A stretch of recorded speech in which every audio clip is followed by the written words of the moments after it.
Otumfour Chinhini, Nananum, ladies and gentlemen, and I would describe all of you as happy, the rest of us, happy celebrants. We are enjoying ourselves, obviously. I feel so privileged and honored to be asked to say a word this evening. I've been in public life for quite a long time, perhaps almost 60 years. And I can tell you what's happening tonight is not just a celebration of a jubilee year or of a birthday. I believe it's a celebration of leadership, great leadership.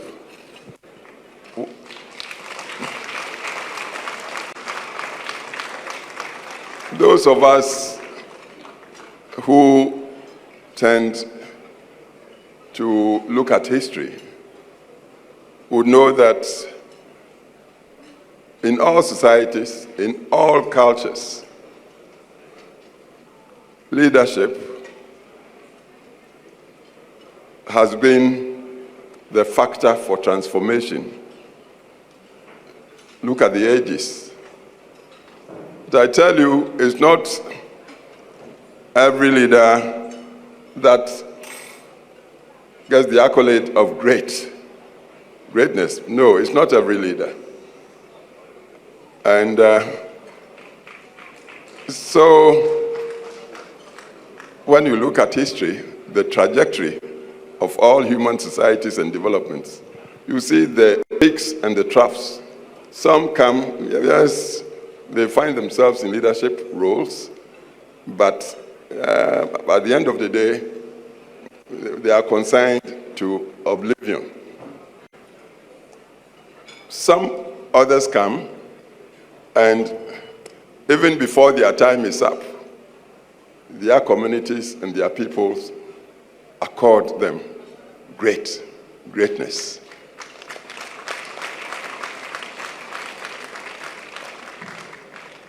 Tonight, we are celebrating our monarch, Otumfour Otumfour II. It's been my privilege to know him. I've known him perhaps from times when he was quite an infant.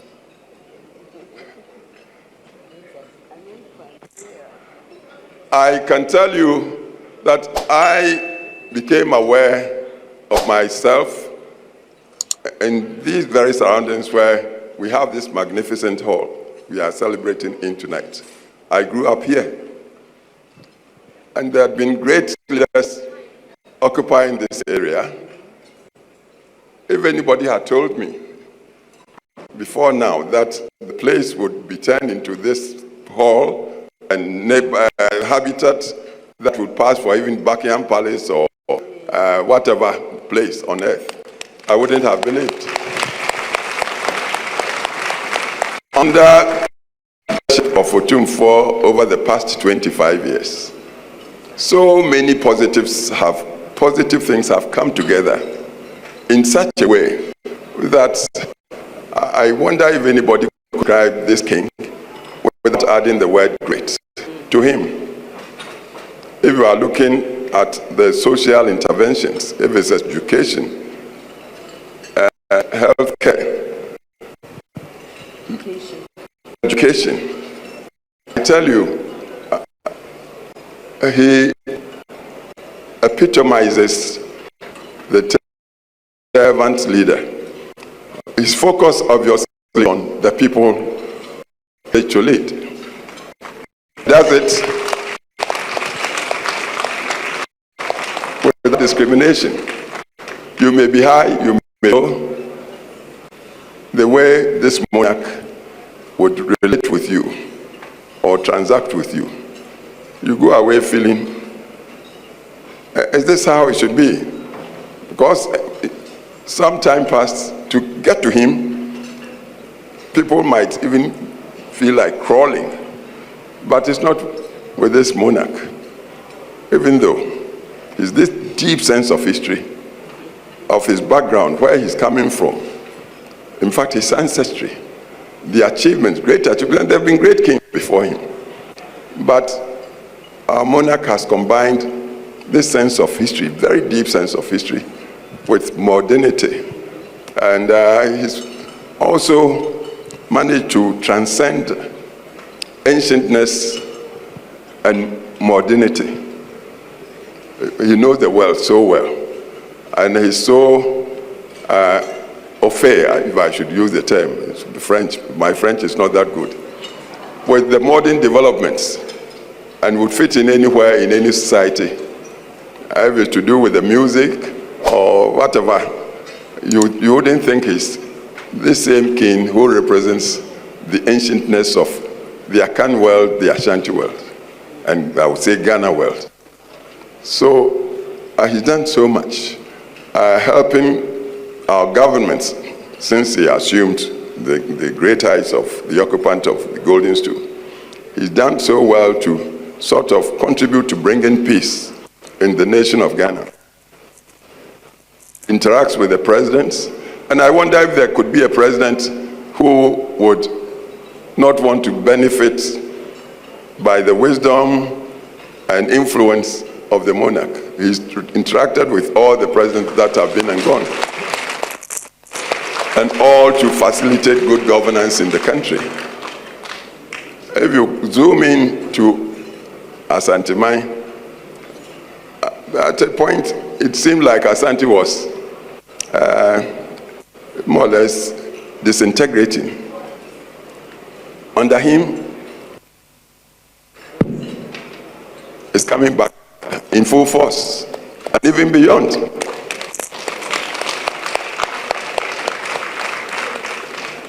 I believe he is the first traditional ruler to have been recognized by the United Nations organization itself. When I assumed office, the World Bank, before I assumed office, the World Bank had agreed to support Otumfour with some funds. When I got in, because I happened to be an Asante man, people thought it was my government that had organized to get the fund for. No, it was far from it. I discovered, to my happiness though, that Otumfour was already the bosom friend of the president of the World Bank then, Wolfenson. And through their relationship and Wolfenson's appreciation of what Nana was trying to do with his position as Asantehene, the World Bank had agreed to fund Nana's efforts. There are so many things he's done, and as I say, it's all happened within 25 years. Today we are celebrating his 74th birthday. At the same time, the silver jubilee of his ascension to the great golden stool. But you look at him, he's a very young 74. I would describe him as athletic. Every morning he's on the golf course.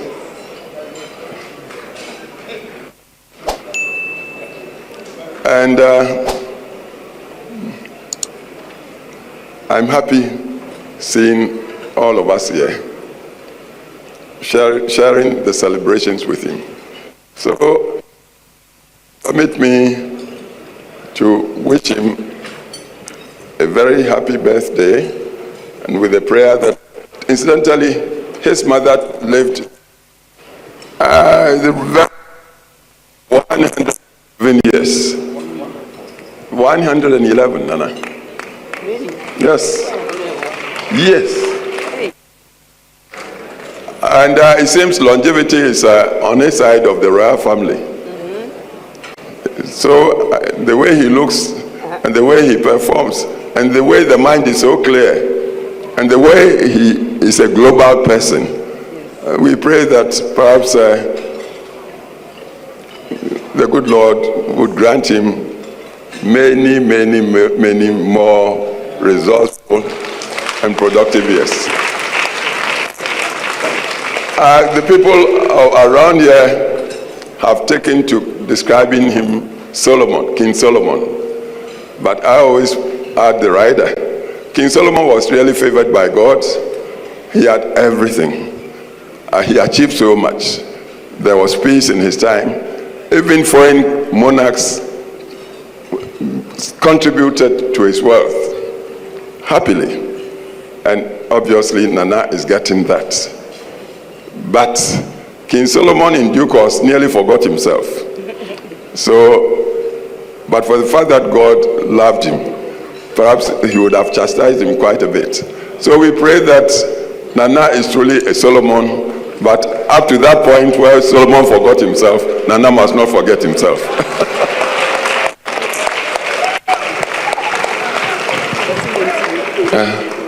So, distinguished ladies and gentlemen, I'm happy to be here today and to have this opportunity to pay tribute to our great king. May God continue to bless you. Happy birthday, Nana. Thank you. Thank you very much. This is Kofi Sami TV. Subscribe on YouTube, Kofi Sami TV. Kofi Sami TV. Subscribe on YouTube, Kofi Sami TV. Kofi Sami TV will bring you the facts.